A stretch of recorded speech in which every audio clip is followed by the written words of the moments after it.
Boche gold and diamonds. Buy now, pay later.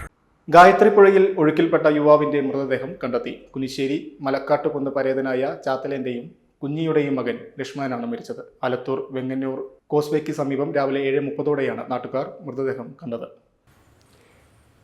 കഴിഞ്ഞ ഞായറാഴ്ച കാലത്ത് 8:30 ഇയാൾ മേലാർക്കോട് കൂളിയാട് പാലത്തിന് സമീപം തടയണയിൽപ്പെടുകയായിരുന്നു. ലക്ഷ്മണൻ ഞായറാഴ്ച കൂട്ടുകാർക്കൊപ്പം പുഴയോരത്തെത്തിയതാണ്. കൂട്ടുകാർ മീൻ പിടിക്കുന്നതിനിടെ ലക്ഷ്മണൻ തടയണയുടെ താഴെ തങ്ങിയ തേങ്ങയെടുക്കാനായി പോയതാണെന്ന് കൂട്ടുകാർ പറയുന്നു. തടയണയിൽ നിന്നും പുഴയിലേക്ക് ഇറങ്ങിയ ലക്ഷ്മണൻ ചുഴിയിൽപ്പെട്ടു. തുടർന്ന് കുനിശ്ശേരിയിൽ നിന്ന് അഗ്നിരക്ഷാസേന തിരച്ചിൽ നടത്തിയെങ്കിലും കണ്ടെത്താനായില്ല. Time kids pre school, Mannannur road, Vaniyamkulam. Dot view news. കാഴ്ചകളാണ് ലോകം, കണ്ടു തുടങ്ങുക.